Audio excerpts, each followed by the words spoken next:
আজকের জুমায় আলোচনা হবে ঈদের সালাত নিয়ে। আজকে আমাদের জুমার খুতবায় আলোচ্য বিষয় হচ্ছে সালাতুল ঈদাইন, দুই ঈদের সালাত। ঈদের সালাতের ইতিহাস,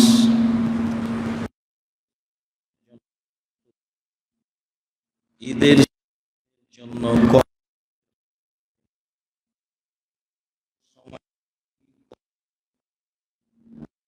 তার অবস্থা কেমন থাকবে, প্রথমে গিয়ে কি কাজ করতে হবে, পদ্ধতি কেমন হবে, ঈদের মাঠ কেমন থাকবে, কি করতে হবে, বিষয়গুলি আমরা ধারাবাহিকভাবে পেশ করব বলে আশা করছি ইনশাআল্লাহুল আজিজ।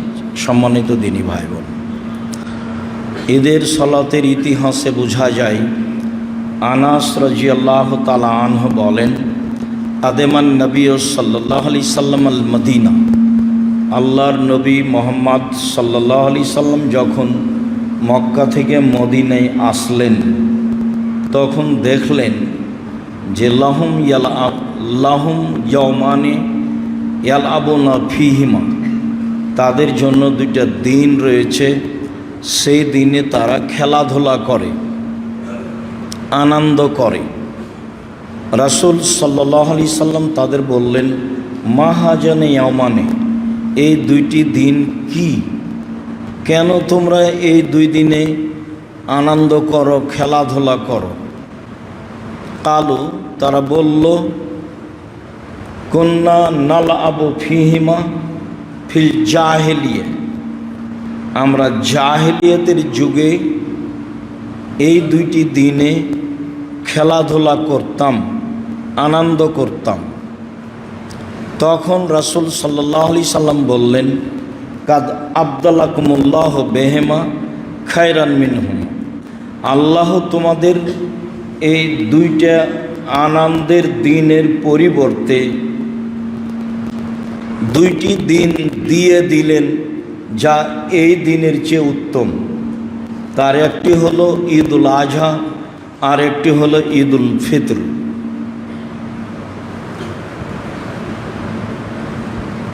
নবাইশা হুযাইলি রাদিয়াল্লাহু তাআলা আনহু বলেন,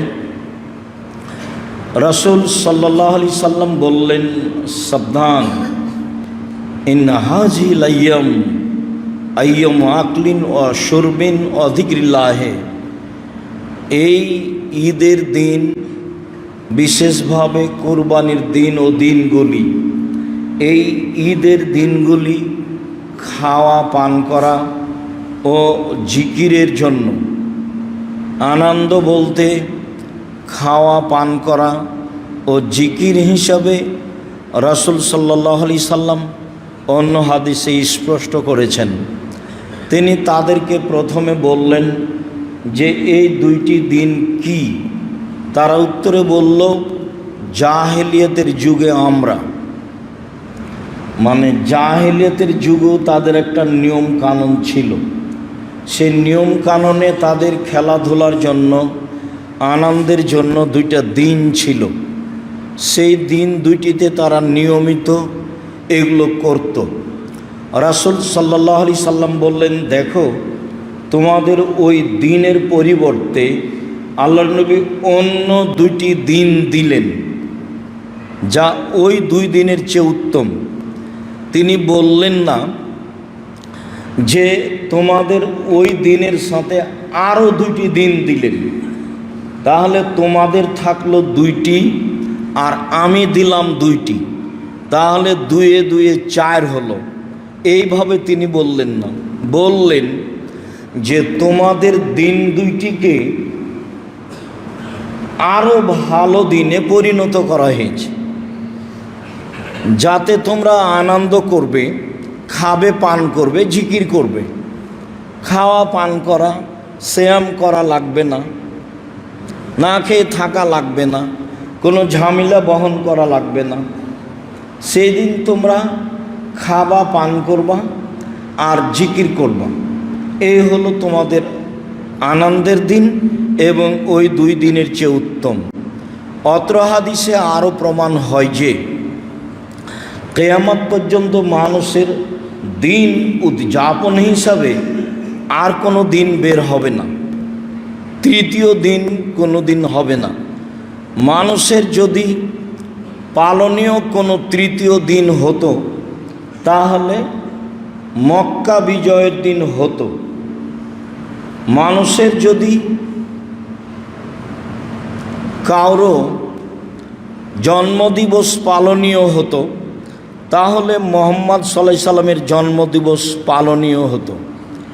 আনন্দ হিসাবে, উল্লেখযোগ্য হিসাবে যদি মানুষের কোনো দিন গ্রহণীয় হতো তাহলে অবশ্যই তা মক্কা বিজয়ের দিন হতো। যেহেতু আর কোনো দিন তৃতীয় দিন হিসাবে মক্কা বিজয়ের দিনও হয়নি বা আনন্দের জন্য আর কোনো দিন হিসাবে রাসূলের পক্ষ থেকে ঘোষণা হয়নি বা গ্রহণযোগ্য দিন, উল্লেখযোগ্য দিন, ভাবার দিন আর কোনো দিন উল্লেখ হয়নি, কাজেই কিয়ামত পর্যন্ত আর কোনো দিন মুসলমানের জন্য তৃতীয় কোনো দিবস থাকবে না। তা পহিলা বৈশাখ হোক, 16ই ডিসেম্বর হোক, 26শে মার্চ হোক, 21শে ফেব্রুয়ারি হোক, জন্মদিবস হোক, মৃত্যু দিবস হোক, যে কোনো ভালো, যে কোনো জঘন্য দিন হোক না কেন, পৃথিবীতে কিয়ামত পর্যন্ত তৃতীয় আর কোনো দিন হবে না মুসলমানের জন্য। অন্তত পৃথিবীর মুসলমানকে এই কথা মনে রাখা উচিত হবে। মানুষের সামাজিকতা যখন জাহেলিয়াতে পরিণত হয়, ওটাও তো একটা সমাজ, যেটাকে জাহেলিয়াত বলা হয়েছে। রাসূল সাল্লাল্লাহু আলাইহি সাল্লাম বিদায় হজে লম্বা এক ভাষণ দিলেন। ভাষণের এক পর্যায়ে বললেন, শোনো, কুল্লু আমরিন মিন জাহেলিয়া তাহতা কাদামাইয়া। জাহেলিয়াতের যুগের যত নিয়ম কানুন ছিল সব আমি আমার পায়ের নিচে রেখে দিলাম। সুদ জাহেলিয়াতের যুগের একটা নিয়ম। নারীদের এভাবে ঘোরা চলা জাহেলিয়াতের যুগের একটা নিয়ম। ও কথা আল্লাহ স্পষ্ট বলেছেন, ওয়ালা তাবাররুজনা তাবাররুজাল জাহেলিয়াতিল উলা। মহিলারা চলাফেরা করতে পাবে না জাহেলিয়াতের যুগের চলাফেরার মতো। তাহলে জাহেলিয়াতের যুগে মহিলাদের চলাফেরা একটা ছিল যেটা আল্লাহ না করে দিলেন। আর জাহেলিয়াতের যুগে সুদ প্রথা ছিল, অনেক জাহেলিয়াতের নিয়ম আল্লাহর নবী না করে দিলেন, তার একটা জাহেলিয়াতের যুগের সুদকে না করে দিলেন। আরও 1 মিনিটের জন্য উল্লেখযোগ্য যে জাহেলিয়াতের যুগে মহিলাদের স্বামী মারা গেলে 1 বছর শোক পালন করতে হতো।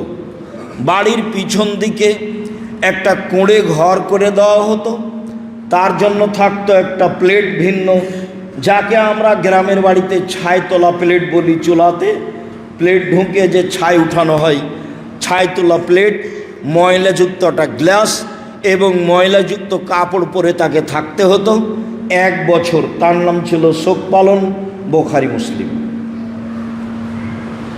তারপরেও পবিত্র হওয়ার পদ্ধতি ছিল অতীব জঘন্য। তার আংশিক যে একটা গাধা তার সামনে নিয়ে যাওয়া হতো, সেই গাধার গায়ে এবং নিজের গায়ে গোবর ছিটিয়ে দিয়ে পবিত্র হতো। বাকি অংশ অন্য সময়ে। যে একজন মহিলাকে পবিত্র হওয়ার জন্য স্বামী মারা গেছে তাই পবিত্র হতে হবে, 1 বছর বাড়ির পিছনে ছাই তোলা প্লেটে খাবে, ময়লাযুক্ত গ্লাসে পানি খাবে, ময়লাযুক্ত কাপড় পরে থাকবে, সেখানে তার সাথে কেউ থাকবে না, অন্য কেউ খাবার দিয়ে আসবে, তার জন্য হবে জীর্ণ শীর্ণ বাড়ির পিছনে একটি কুঁড়ে ঘর। প্রমাণে বুখারী মুসলিম। তার নাম জাহেলিয়াত। রাসূল সাল্লাল্লাহু আলাইহি সাল্লাম সেই জাহেলিয়াতকে তুলে দিয়ে বললেন, না, মহিলাদের স্বামী মারা গেলে তারা 4 মাস 10 দিন বাড়িতে থাকবে, গায়ে যে পোশাক আছে সেই পোশাকই থেকে যাবে। 4 মাস 10 দিন বিবাহ শাদী বসবো, এই প্রস্তুতিতে কোনো নতুন পোশাক পরতে পাবে না, নতুন কোনো গয়নাগাঠি পরতে পাবে না।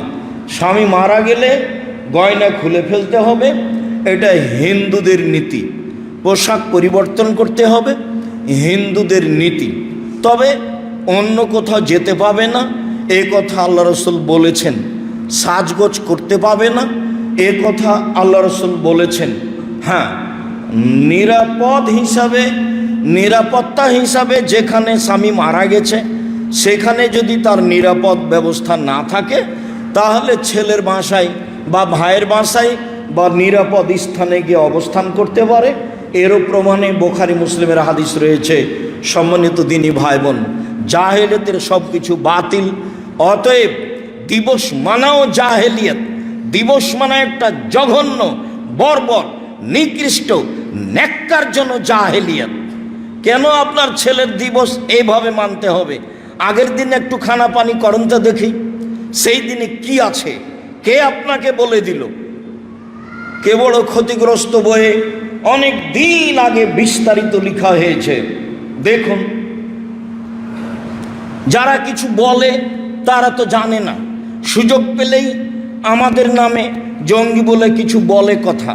যারা আমাদের নামে জঙ্গি বলে, আমি তো মনে করি তার কাছে 0% জ্ঞান নেই এবং আমাদেরকেও জানেও না। 2005 সালে আমি জঙ্গি বিরোধী বই লিখেছি, বইয়ের নাম কেবল লাভবান। তাহলে সে কিভাবে বলতে পারে এই কথা? আর যারা মিডিয়ায় কাজ করে তাদের 1999 জনের আক্ষরিক জ্ঞান আছে, এটা আমি মনে করি না। 1999 জনকে আমি পশু প্রাণী মনে করি। কেননা কারো ব্যাপারে কিছু বললে তাকে তো জানতে হবে। ফেসবুক তোমার কাছে হাইকোর্ট, জজ কোর্ট হয় কি করে? আর তুমি আলেম মানুষ, কে বলেছে তোমাকে আলেম মানুষ? আমি আব্দুর রাজ্জাক বিন ইউসুফ 1 মিনিটের জন্য আপনাকে আমি আলেম বলি না। আপনি মানুষের কথা ফেসবুকে লিখতে পারেন, আপনি তাকে জিজ্ঞাসা না করে আপনি কুকুর শ্রীগালের চেয়েও খারাপ। বুঝে না ওরা, অন্তর আছে বুঝে না, দেখেও দেখে না ওরা, চক্ষু আছে দেখে না, শোনেও শোনে না ওরা, কান আছে শোনে না। উলাইকা কালা আনাম, তারা পশু প্রাণীর মতো, তারা গরু ছাগলের মতো, তারা কুকুর শ্রীগালের মতো। বালহুম আজাল, বরং তার চেয়ে খারাপ। কারো ব্যাপারে মন্তব্য করতে হলে আগে জানতে হবে, জেনেই যদি সেটা দোষ ত্রুটি হয় তাহলে তাকে ঢাকতে হবে। এই কথা রাসূল সাল্লাল্লাহু আলাইহি ওয়াসাল্লাম বলেন, আদেশ করেছেন। তিনি বলেছেন, মান সাতারা মুসলিমান সাতারাহুল্লাহু ফিদ দুনিয়া ওয়াল আখিরাহ। কেউ যদি কোনো দোষ মুসলমানের ঢেকে রাখে, আল্লাহ তার দোষ ত্রুটি ইহকালও ঢাকবেন, পরকালও ঢাকবেন। হাদিসে কুদসিতে এসেছে, বিচারের মাঠে আল্লাহ তাআলা একটা লোককে নিয়ে আসবেন, বাহু দিয়ে অন্তরাল করে নিয়ে ঢেকে নিয়ে বলবেন তার আমলনামাটা তার সামনে পেশ করে, দেখো তো এগুলি কি তোমার আমল না? তোমার আমল কাউকে দেখতে দিবেন না আল্লাহ। তখন বলবে জি, এগুলো আমারই কর্ম। আল্লাহ বলবেন, তুমি কি মনে করো আমার ফেরেশতারা অন্যায় লিখেছে? জি না, আমি মনে করি না যে অন্যায় লিখেছে, এগুলো ঠিকই আছে, এগুলো আমারই কর্ম। তাহলে তুমি কি আমাকে কিছু বলতে চাও? জি না, আমি আপনাকে কিছু বলতে চাই না। শোনো, তুমি মানুষের দোষ ত্রুটি ঢেকে রাখতে দুনিয়াতে, তাই আমি আল্লাহ মানুষের তুমি দোষ ত্রুটি ঢেকে রাখতে পারো, আমি আল্লাহ তোমার দোষ ত্রুটি বিচারের মাঠে ঢাকতে পারি না। যাও, তোমার পাপের বিচার হবে না, তুমি জান্নাতে চলে যাও।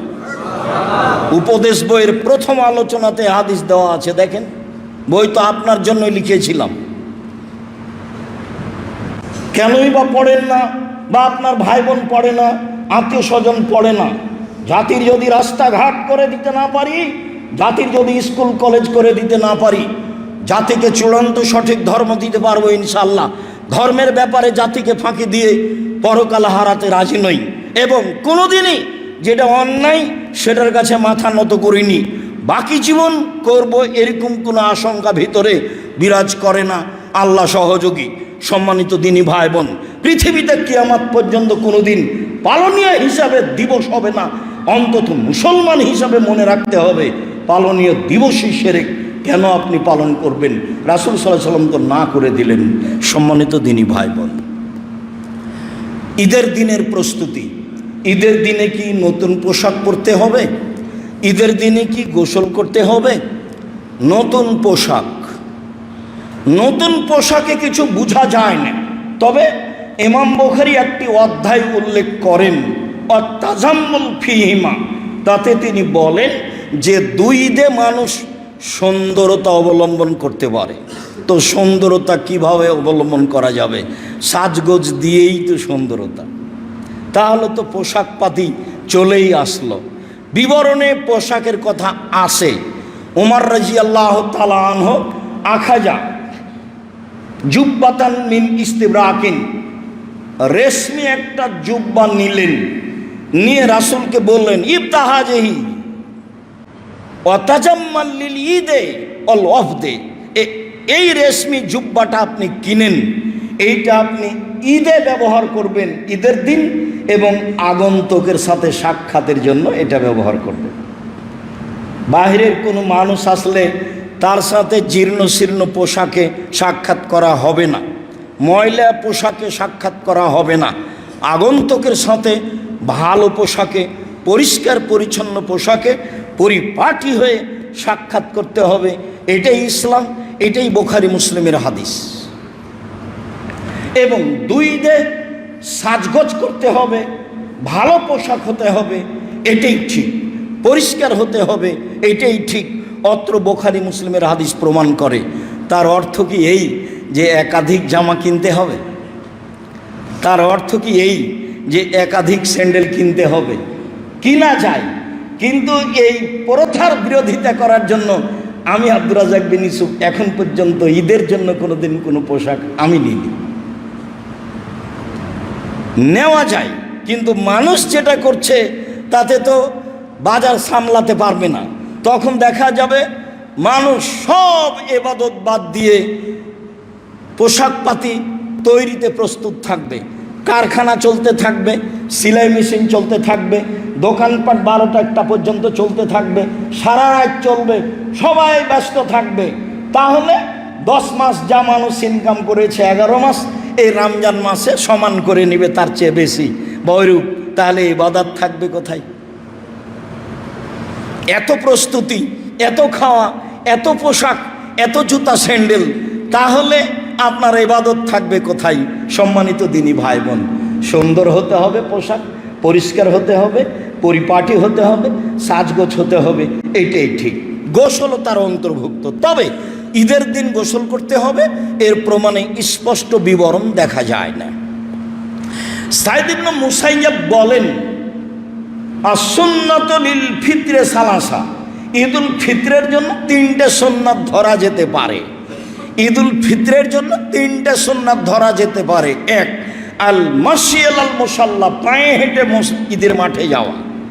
যদিও এখন সহজ নয়, এক সময় সবার জন্য সহজ ছিল, এখন প্রায় অনেকের জন্যই কঠিন পায়ে হেঁটে ঈদের মাঠে যাওয়া।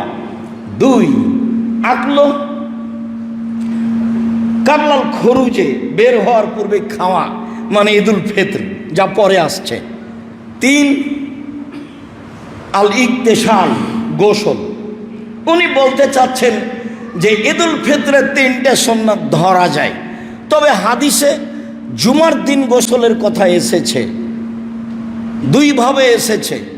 একভাবে জুমার দিন গোসল করা গুরুত্বপূর্ণ সুন্নাত, একভাবে জুমার দিন গোসল করা ভালো।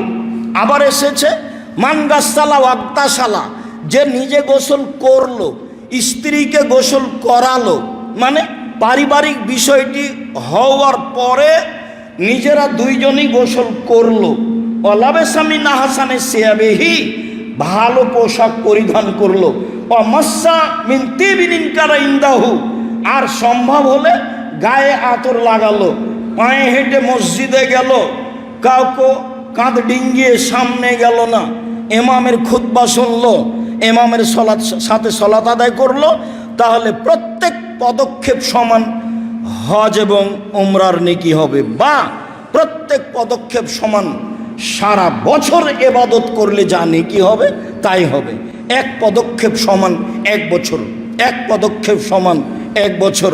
হাদিস সহি এ কথা মুহাম্মদ সাল্লাল্লাহু আলাইহি ওয়াসাল্লাম বলেছেন জুমার দিনের জন্য। জুমার দিনের জন্য এইভাবে এসেছে। তবে ঈদের দিনে গোসল হিসাবে স্পষ্ট বিবরণ আসেনি। বিদ্বানগণ মনে করেন গোসল করা ভালো, আর সুন্দরতা সাজগোজ করলে তো গোসল করাই লাগে। আমাদের দেশে যেভাবে গরু ছাগলকে চাঁপাই নবাবগঞ্জে ঈদের দিনে গোসল করানো হয়, সম্মানিত দিনী ভাই বোন, বলছিলাম পোশাক, বলছিলাম গোসল। এইবার ঈদের দিনে ইয়াকুলা তামারাতিন ও ইয়াকুলহুন্না বিত্রান, আল্লাহর নবী ঈদুল ফিতরে কয়েকটা খেজুর না খেয়ে যেতেন না। খেজুরের জন্য তো প্রস্তুতি লাগে না। আমাদের দেশে যেইভাবে ঈদের দিনে প্রস্তুতি নেয় মহিলারা, তাতে তাদের ঈদের মাঠে যাওয়ার তেমন সুযোগ নেই বললেই চলে, বা আগে থেকে প্রস্তুতি নিতে হবে। ওরা আবার এত কিছু বুঝেনি। কয়েকটা খেজুর, বলেন তো খেজুরে কি প্রস্তুতি লাগবে? রাসূল সাল্লাল্লাহু আলাইহি সাল্লাম কয়েকটা খেজুর না খেয়ে ঈদের মাঠে বের হতেন না। তবে তিনি বিজোড় খেজুর খেতেন মর্মে বুখারী মুসলিমের হাদিস। বুরায়দা রাদিয়াল্লাহু তাআলা আনহু বলেন, লা ইয়াখরুজুন নবী সাল্লাল্লাহু আলাইহি সাল্লাম ইয়াউমাল ফিতরে হাত্তা ইয়াতামা ওয়ালা ইয়াতামু ইয়াউমাল আযহা হাত্তা ইসাল্লিয়া। রাসূল সাল্লাল্লাহু আলাইহি সাল্লাম ঈদুল ফিতরে না খেয়ে বের হতেন না, আর ঈদুল আজহাতে সলাতের পরে খেতেন। আমরা বুঝে নিয়েছি যে ঈদুল আজহাতে শুয়া পহর কিছু সময় রোজা সিয়াম থাকতে হবে। জি না, এইটা নয়। ঈদুল ফিতরের সুন্নাত খেয়ে ঈদের মাঠে যেতে হবে, আর ঈদুল আজহার সুন্নাত এসে খেতে হবে। খুব ভালোভাবে আমাদের কাছে স্পষ্ট থাকা উচিত যে ঈদুল ফিতরে খেয়ে যেতে হবে, আর ঈদুল আজহাতে এসে খেতে হবে। আগের হাদিসে খেজুরের কথা হয়েছে বুখারী মুসলিম, আর পরের হাদিস আবু দাউদ নাসাই তিরমিজিতে হাদিস সহি, তাতে খাদ্যের কথা রয়েছে। তাতে সারা পৃথিবীর সবাই চলে আসলো, বাংলাদেশও তার অন্তর্ভুক্ত, বা আমরাও তার অন্তর্ভুক্ত। এখন প্রস্তুতি যত, তা আমি সব মিলে পছন্দ করি না। যদিও হোজাইল নোবাইসা আল হোজাইলির বিবরণে বোঝা গেছে যে ঈদ বলতে খাওয়া পান করা ও জিকির। খাওয়া পান করা ও জিকির যদি হয়, তাহলে খাওয়ার একটা ভালো প্রস্তুতি না থাকলে সেটা হলোই বাকি করে। আচ্ছা ঠিক আছে, খাওয়া পান করা ভালো, সেটা তো ভালো, কিন্তু ঈদের সলাতের আগেই করতে হবে। এত প্রস্তুতি নিলে তারা কিভাবে যাবে ঈদের মাঠে? পরে প্রস্তুতি নেই, সলাত থেকে এসে সম্মানিত দিনী ভাই বোন খেয়ে ঈদের মাঠে যেতে হবে। খেজুর খেয়ে যাওয়া উত্তম, হাদিস সহি। সব খাদ্য খেয়ে যাওয়া জায়েজ, মানুষের যেভাবে অনুকূলে হয়। কখন ঈদের মাঠে যেতে হবে, ঈদের মাঠে কখন যেতে হবে, যা প্রমাণ হয় তাতে আমাদের দেশে ভুল পদ্ধতি বিরাজমান। সম্মানিত দিনী ভাই বোন, রাসূল সাল্লাল্লাহু আলাইহি সাল্লামের বিবরণে যা বোঝা যায়, খারাজা আব্দুল্লাহ ইবনে বুসর সাহেব রাসূলুল্লাহ সাল্লাল্লাহু আলাইহি সাল্লাম, আব্দুল্লাহ ইবনে বুসর রাসূলের সাথী, তিনি বের হলেন ফি ইয়াউমে ঈদে ফিতরিন মান আসে, কিছু লোককে সাথে নিয়ে ঈদুল ফিতরে। আনকারা ইবতে আল ইমামে, ঈদের মাঠে গিয়ে ইমামের সলাতকে দেরি করাকে না করে দিলেন। তাতে তিনি বললেন, বলো কি তুমি ঈদের সলাতে তো দেরি করো, মানে কাদ ফারাগনা সাতানা হাজিহি ইন্না কুন্না মা নবী সাল্লাল্লাহু আলাইহি সাল্লাম, আমরা রাসূলের সাথে ঈদের সলাত আদায় করেছি, এই সময় আমরা সলাত থেকে অবসর হয়ে গেছি। ওয়াদালিকা হিনাত তাসবিহ, এটা হলো চাস্তের সময়, 7টা, 7:30, 8টা, এরকম সময় আমরা সলাত শেষ করেছি। তারা ফজরের সলাত আদায় করতে যায় পকেটে খেজুর নিয়ে। এখন ফজরের সলাতের পরে একটু তাসবিহ করে সূর্য উঠলে খেজুরটা মুখে দিয়ে ওই মাঠেই ঈদের সলাত মানে মসজিদেই সলাত আদায় করে চলে আসে। এইটা আবার অনেক নিয়ম উল্টা হয়ে যাচ্ছে। তাতে তার প্রস্তুতি থাকে না, তাতে তার মাঠের সুন্নাত থাকে না। আর আমাদের তো নিয়ম পরিবর্তন হতে হতে কত যে পরিবর্তন হলো। সম্মানিত দিনী ভাই বোন, অত্র বুখারীর বিবরণে বোঝা যায় যে সকালে সকালে ঈদের মাঠে যেতে হবে। তাতে আমাদের দিকে 6:30, 6টে, 6:30, 7টা, 7টা পার করলে সময় উপেক্ষা করে চলে যাব। 8টা, 8:30, 9টে, 10টার প্রশ্নই আসে না। এই সময়ের সাথে শরীয়তের কোনো সম্পর্ক নাই। সারা দুনিয়ার মানুষ যদি এই সময়ে সালাত আদায় করে শরীয়তের সাথে মিল খাবে না। অসময়ে 10:30, 11টার সময় সাহাবীগণ এসে বললেন আমরা চন্দ্র দেখেছি। আল্লাহ রাসূল বলেন, এই সাহাবীরা শোনো, সিয়াম ছেড়ে দাও, ঈদ আগামীকালকে হবে। কেন? এখনও তো জোহরের টাইম হয়নি, ঈদের সালাত আদায় করে নেওয়া যায় না? এই শোনো, সিয়াম ছেড়ে দাও, সালাত আগামীকালকে হবে, চলো তাড়াতাড়ি সালাত আদায় করি, এমন কিছু বললেন না। তার মানে ঈদের সালাতের সময় আছে। কয়েকটি জরুরি কথা। এক, ঈদের মাঠ সাজানো নিষেধ। রাসূল সাল্লাল্লাহু আলাইহি সাল্লাম মসজিদে নববীর উপর দিয়ে পায়ে হেঁটে প্রায় 500 গজ দূরে গেলেন, গিয়ে ফাঁকা জায়গায় ঈদের সালাত আদায় করলেন। যেই মসজিদে এক ওয়াক্ত সালাত আদায় করলে পৃথিবীর অন্য মসজিদের চেয়ে 1000 গুণ বেশি নেকি হবে। এই মসজিদের উপর দিয়ে ডিঙ্গিয়ে পায়ে হেঁটে মসজিদের উপর দিয়ে চলে গেলেন, বাইরে গিয়ে ফাঁকা জায়গায় সালাত আদায় করলেন। বোঝা যাচ্ছে ঈদের সালাত মসজিদ ছাড়াই ভিন্ন জায়গায় হতে হবে এবং সেখানে কোনো ঘেরা থাকবে না, মিম্বার থাকবে না, সেখানে ইমামের কোনো মেহরাব থাকবে না, জমি দখলের জন্য প্রাচীর থাকতে পারে, ঈদের মাঠ সাজানো হবে না। এখন যেভাবে ঈদের মাঠ সাজানো হচ্ছে তাতে মনে হচ্ছে যে বাসর ঘর। এক অভিনব দৃশ্যে ঈদের মাঠ সাজানো হচ্ছে। আলেম ওলামা সমাজ থেকে হারিয়ে যাবে, গায়রিয়ত মানিজ্যত বিদায় নিবে। তারা আর বিদ্যা দিয়ে চলতে চাইবে না, তারা শরীয়তের দাম দিয়ে চলতে চাইবে না। তারা হবে বন্যার পানির খড়কুটার মতো। বন্যার পানি যেই দিকে ছুটে যায় খড়কুটা সেদিকেই ছুটে যায়। এক সময়ে আলেম ওলামা এইটাই হয়ে যাবে। তাই এখন আপনি দেখতে পাচ্ছেন তার কাছে শরীয়তের কোনো দাম নেই। সবাই মিলে হাত তুলে দোয়া করলে মাওলানা সাহেব করছেন। অবশ্য আগে আমি বললাম কি করবে বলো, হাত তুলে তো দোয়া হবে। যখন আসবেন তখন তো দাঁড়াতে হবে, তোমরা তো দাঁড়াবা, কি করবে বলো? দেখো, অল্প দিন বাঁচতে এসে পরকাল হারাতে রাজি নই। যা হবে হবে। অল্প দিন বাঁচতে এসে পরকাল হারাতে রাজি নই। আমি কথাটা কয়েকবার বলেছি, ডানেও বলেছি, বামেও বলেছি। সম্মানিত দিনী ভাই বোন, বলছিলাম সত্যই ঈদের মাঠকে এইভাবে সাজানো হারাম। এক, ঈদের মাঠে জায়গা না হলে শত জায়গায় ঈদের মাঠ হোক, গ্রামে গ্রামে হয়ে যাক, নহলে মসজিদেই চলে যাক নিরুপায় হয়ে, নাহলে ঈদের স্কুল মাঠে হোক, যেখানে সহজ সেখানে ঈদের সালাত হোক। কিন্তু এক মসজিদে এক মাঠে একাধিকবার সালাত হবে এর কোনো প্রমাণ কিয়ামত পর্যন্ত হবে না।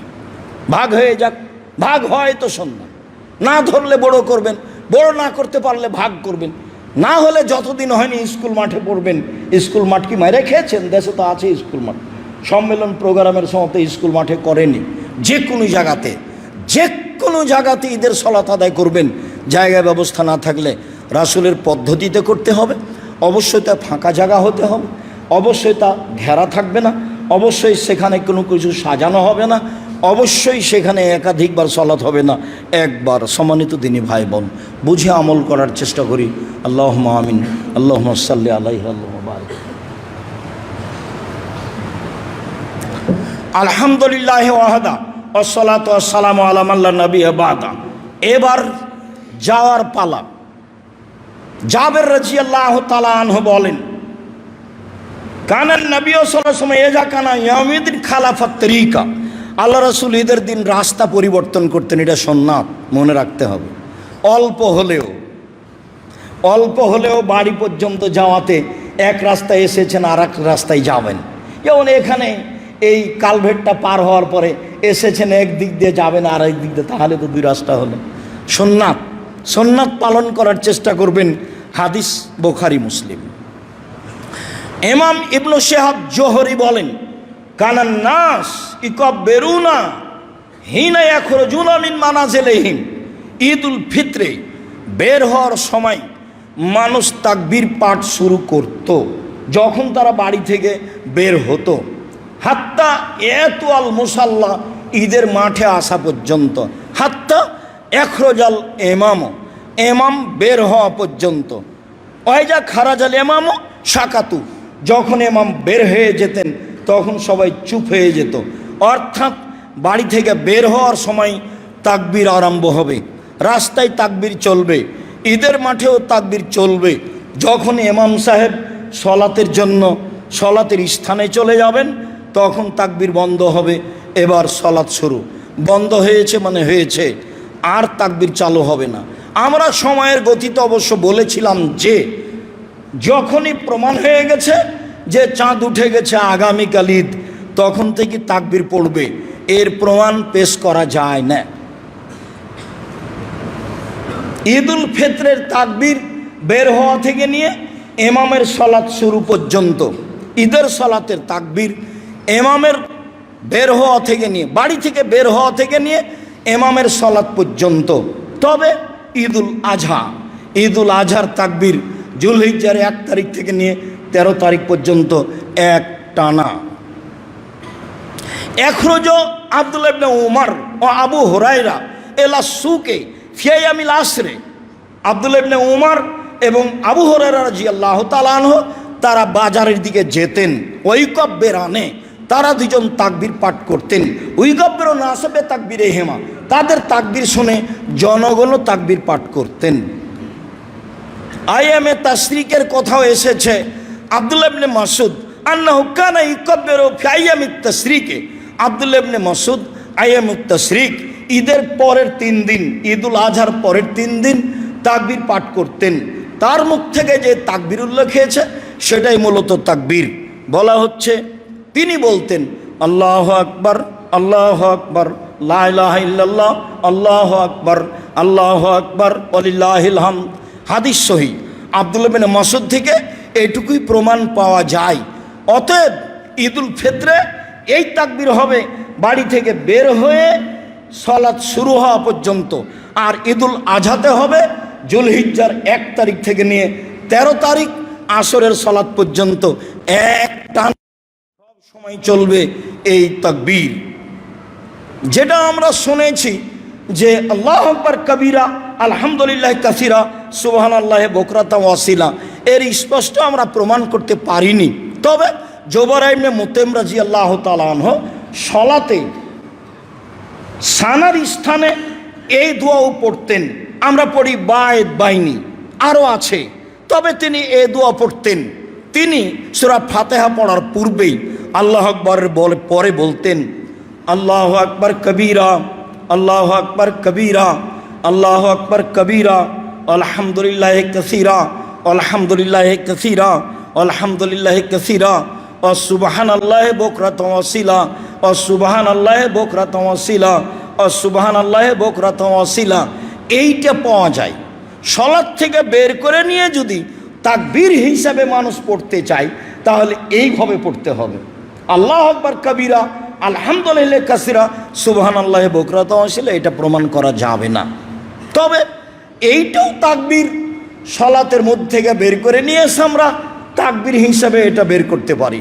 এছাড়া আমরা বলতে পারি আল্লাহ লা ইলাহা ইল্লাল্লাহ, আল্লাহু আকবার, সুবহানাল্লাহি ওয়া আলহামদুলিল্লাহি ওয়া লা ইলাহা ইল্লাল্লাহ, আল্লাহু আকবার।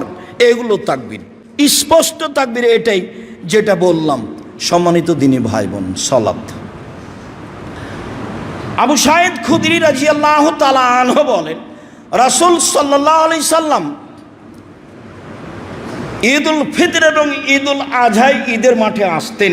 ফাউয়াল শাইন ইয়াবদাবিহি সালাত, ঈদের মাঠে এসে যেটা প্রথম করতেন সেটা হলো সালাত।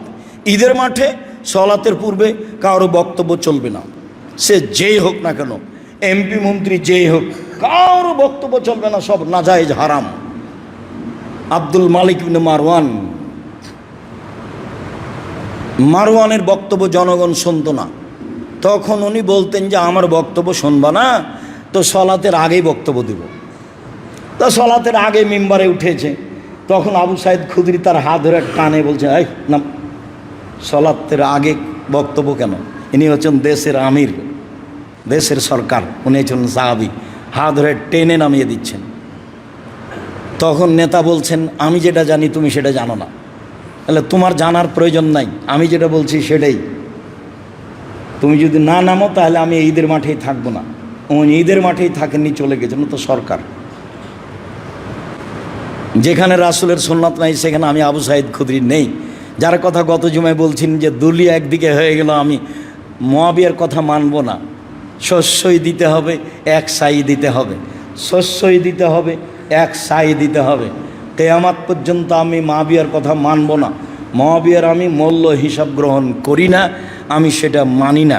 সম্মানিত দিনী ভাই বোন, চিরদিন বেদাতের বিরুদ্ধে লড়ে গেছেন আবু সাইদ খুদরি রাদিয়াল্লাহু তাআলা আনহু। আবু সাইদ খুদরি রাদিয়াল্লাহু তাআলা আনহু বলেন, আল্লাহর নবী ঈদের মাঠে আসলেন, মানুষের সাথে সালাত আদায় করলেন।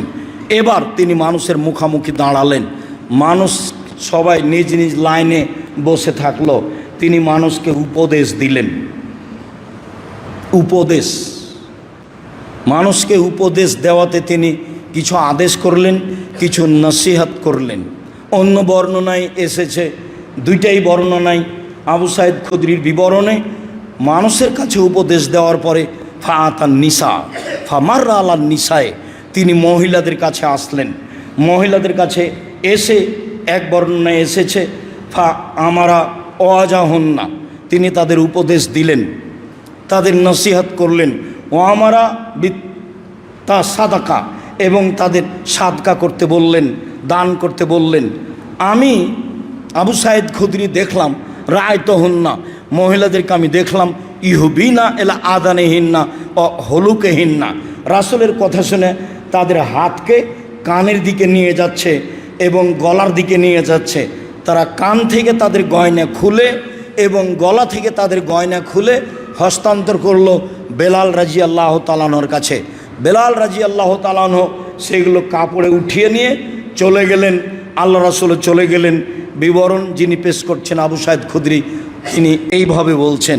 অন্য এক বর্ণনায় এসেছে, তিনি বলছেন, মহিলারা শোনো, তোমাদের যদি টাকা না থাকে তাহলে তোমাদের গয়না হলেও দান করে জাহান্নাম থেকে বাঁচো।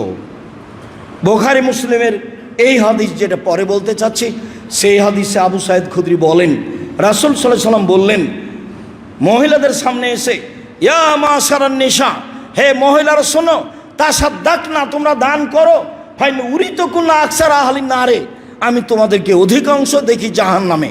জাহান্নাম বলতে নারী আর নারী, জাহান্নামের অধিকাংশ মানুষই নারী। জাহান্নাম বলতে নারী আর নারী, জাহান্নামের অধিকাংশ মানুষই নারী। তোমরা জাহান্নাম থেকে বাঁচার জন্য দান করো, দান করেই জাহান্নাম থেকে বাঁচতে পারো। অত্র বুখারী মুসলিমের হাদিসে ঘোষণা আল্লাহ রাসূল এভাবে বললেন। একজন মহিলা বলে উঠল, কেন আমরা বেশি জাহান্নামে যাব কেন? মদিনার মহিলারা রাসূলের সামনে কথা বলতেন, কেন যাব? তখন আল্লাহ রাসূল তিনটা কারণ উল্লেখ করলেন। এক, তুকসিরনাল লানা, তোমরা বেশি বেশি অভিশাপ করো, এই খারাপ ওই খারাপ, এই ভালো সেই ভালো, স্বামী ভালো স্বামী খারাপ, তোমাদের মুখে ভালো মন্দর বিবেচনা খুব বেশি, এই একটা। দুই, তাকফুরনাল আশিরা, স্বামীকে মেনে চলো না, একটু যদি তোমার সাথে মন্দ কিছু হয় তাহলে সারা জীবনকে তুমি উল্টিয়ে দাও, দিয়ে বলো যে তোমার সংসারে কোনোদিন আমি সুবিধা দেখিনি, তোমরা স্বামীর শুকরিয়া আদায় করতে পারো না, এই জন্য তোমাদের অধিকাংশই নারী জাহান্নামে যাবে। তিন, মারাইতু মিন নাকিসা তাকলিন দিনিন আযহাবাল রুব্বিল রাজুলিল হাজেম, আমি দেখিনি তোমাদের চেয়ে কাউকে যে বুদ্ধিমানের বুদ্ধিকে নষ্ট করতে পারে। তোমরাই হাসি দিয়ে বুদ্ধিমানের বুদ্ধিকে নষ্ট করতে পারো, তোমরা কথা বলেই বুদ্ধিমানের বুদ্ধিকে নষ্ট করতে পারো। ভুলেও কখনো তাদের ফাঁদে পড়বেন না। নিজেও হারাবেন, মান সম্মানও হারাবে, চাকরি বাকরিও হারাবে, অর্থ সম্পদও হারাবে, বংশের মান সম্মান হারাবে। সাবধান থাকবেন। রাসূল সাল্লাল্লাহু আলাইহি সাল্লাম তাদের ব্যাপারে আপনাকে খুব সতর্ক করেছেন। তিনি 3টা কারণ উল্লেখ করেছেন নারীরা বেশি জাহান্নামে যাবে তার। 1, তাদের মুখে বিবেচনা বেশি। 2, স্বামীকে অমান্য করা বেশি।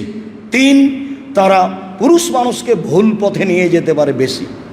এই 3টা কারণ আল্লাহ রাসূল উল্লেখ করেছেন। হাদিস বুখারী মুসলিম। সম্মানিত দিনী ভাই বোন, উম্মু আতিয়া রাদিয়াল্লাহু তাআলা আনহা বলেন, রাসূল সাল্লাল্লাহু আলাইহি সাল্লাম আমাদেরকে আদেশ করেছেন যে মহিলাদেরকে ঈদের মাঠে যেতে হবে, সবাইকেই যেতে হবে 2 ঈদেই। এমনকি যারা ঋতুবতী তাদেরকেও যেতে হবে, এমনকি যারা যুবতী তাদেরকেও যেতে হবে। ইয়াসহাদনা জামাতাল মুসলিমিনা দাওয়াতাহুম, তারা ঈদের মাঠে জামাতে উপস্থিত হবে, তাদের দোয়াতে উপস্থিত হবে। তাদের দোয়া কি? তাহলে কি হাত তুলে দোয়া নাকি? এক শ্রেণীর মৌলানা 2, 4, 10, 20 বছর আগে ধরে নিয়েছিল এই যে হাত তুলে দোয়া, অথচ কোনো দিন দেখেনি যে আসলেই কি এটা হাত তুলে দোয়া। বিদ্যা নিয়ে হঠাৎ করে কি হাদিস মানুষের উপরে পড়ে গেল? না, আজ 1450 বছর থেকে এই হাদিস মানুষের উপরে চলে আসছে। মানুষ একটু দেখলেই তো হয়। দোয়াতে শরিক হবে মানে বক্তব্যে শরিক হবে, বক্তব্য শুনবে। দোয়াতে শরিক হবে মানে তারাও বলবে আল্লাহু আকবার, আল্লাহু আকবার, লা ইলাহা ইল্লাল্লাহ, আল্লাহু আকবার, আল্লাহু আকবার, ওয়ালিল্লাহিল হামদ। মুসলিম গ্রন্থে এসেছে ইউকাব্বিরনা মা'আন নাসে, তারা মানুষের সাথে তাকবীর পাঠ করবে। এই যে দোয়াতে শরিক হবে, সবাই যাবে। ঋতুবতীরা সালাত আদায়ের সময় ভিন্ন হয়ে থাকবে। সব নারীকেই যেতে হবে। শুধু কিছু কিছু এলাকায় বা ঢাকায় কিছু মসজিদে মহিলাদের ব্যবস্থা আছে। আমরা চাঁপাইনবাবগঞ্জে বড় বড় আলেমের অবস্থা দেখেছি, মহিলাদের মাঠের ব্যবস্থা নেই। মহিলাদের ইমামতিতে তারা মসজিদে ঈদের সালাত আদায় করে নেয়। মহিলাদের ইমামতিতে ঈদের সালাত হবে না, মহিলাদের ইমামতিতে জুমার সালাত হবে না, মহিলাদের ইমামতিতে ঈদের সালাত হবে না, মহিলাদের ইমামতিতে জুমার সালাত হবে না। মহিলাদের ইমামতিতে ঈদের সালাত আদায় করা, জুমার সালাত আদায় করা বিদাত এবং শরীয়ত বিরোধী পরিপন্থী কাজ। তাদেরকে ঈদের মাঠেই যেতে হবে, যেতেই হবে। মাঠে জায়গা না থাকলে মানুষের জমিতে দাঁড়াবে, রাস্তায় দাঁড়াবে, যেতেই হবে, যেতে বাধ্য। একজন মহিলা বলল, আল্লাহ রাসূল এহেদানা লাইসা লাহা জিলবাব, আমাদের তো অনেকের এরকম কেউ আছে যার চাদর নাই, তো কেমনে যাবে? চাদর না থাকলে বাড়িতে যেতে পারে, বাইরে যেতে পারে। তখন আল্লাহ রাসূল বলছেন লেতুল বেসা সাহেবা তোহা মিন জিলবাবেহা, আর একজন সঙ্গী যেন তার চাদর তাকে দিয়ে দেয়। তার মানে চাদর চেয়ে নিয়ে যেতে হবে। নেন, হাদিস তো বুখারী মুসলিম। গায়ের কাপড় না থাকলে আর একজনের কাপড় চেয়ে নিয়ে যেতে হবে এবং তাকে কাপড় দিতে হবে, এটাও হাদিস বুখারী মুসলিম। মহিলাদেরকে ঈদের মাঠে যেতেই হবে। রাসূল সাল্লাল্লাহু আলাইহি সাল্লাম ঈদের মাঠে গিয়ে 2 রাকাত সালাত আদায় করতেন। আব্দুল্লাহ ইবনে আব্বাস বলেন, কানে নবী সাল্লাল্লাহু আলাইহি সাল্লাম ইসাল্লি রাকাতাইনে লা ইসাল্লি কাবলাহুমা ওয়া লা ইসাল্লি বাদাহুমা। ঈদের মাঠে 2 রাকাত সালাত, ঈদুল আজহা, ঈদুল ফিতর 2 রাকাত।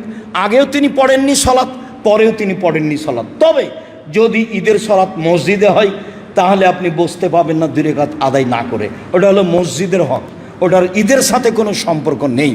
মনে রাখা ভালো হবে যে কোনো কারণবশত যদি ঈদের সালাত মসজিদে হয় তাহলে মসজিদের হক হিসাবে 2 রাকাত পড়ে বসে থাকতে হবে। ঈদের মাঠে আগে কোনো সালাত নেই, পরে কোনো সালাত নেই, মাত্র 2 রাকাত সালাত। কাসির ইবনে আব্দুল্লাহ বলেন যে কানান নবী সাল্লাল্লাহু আলাইহি সাল্লাম ইউকাব্বিরু, আল্লাহ রাসূল ঈদের সালাতে তাকবীর বেশি পড়তেন।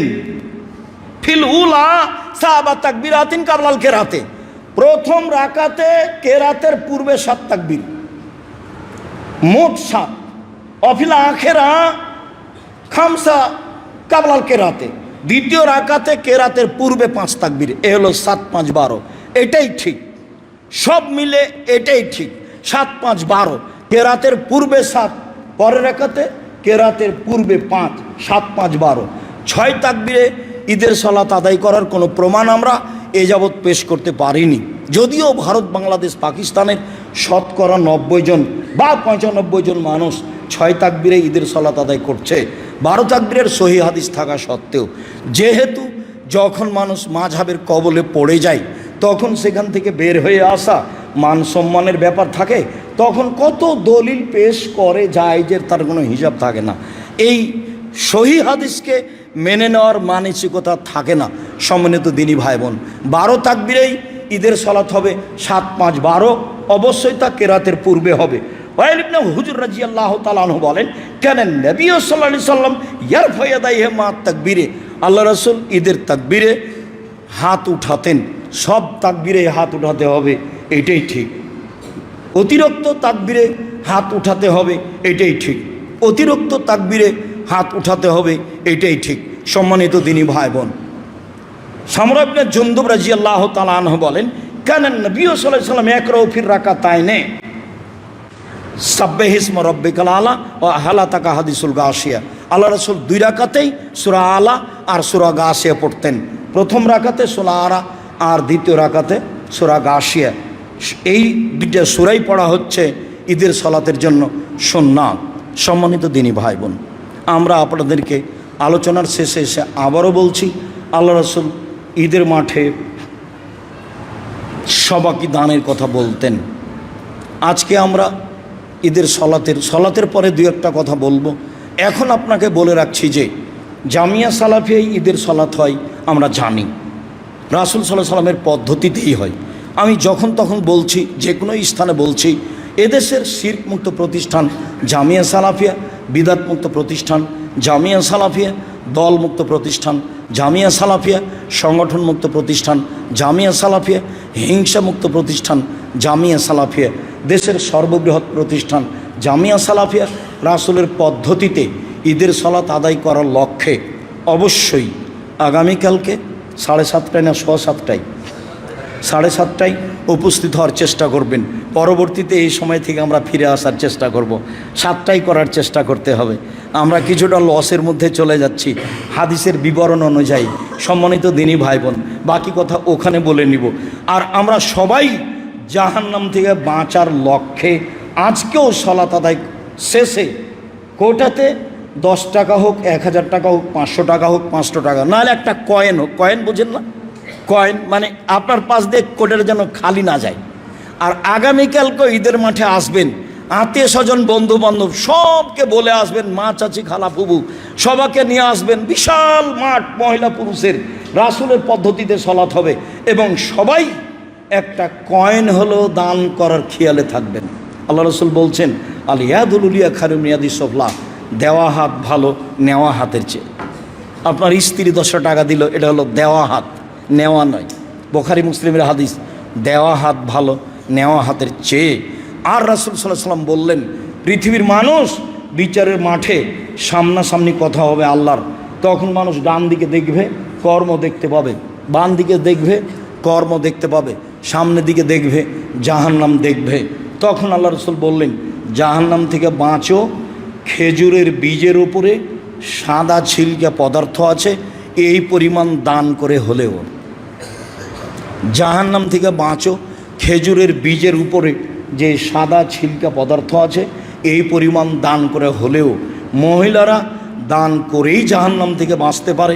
রাসূল সাল্লাল্লাহু আলাইহি ওয়াসাল্লাম ঘোষণা দিয়েছেন ঈদের মাঠে, আল্লাহ তুমি আমাদেরকে রাসূলের পদ্ধতি অনুযায়ী ঈদের সালাত, সিয়াম, ফিতরা বাস্তবায়ন করার তৌফিক দান করো।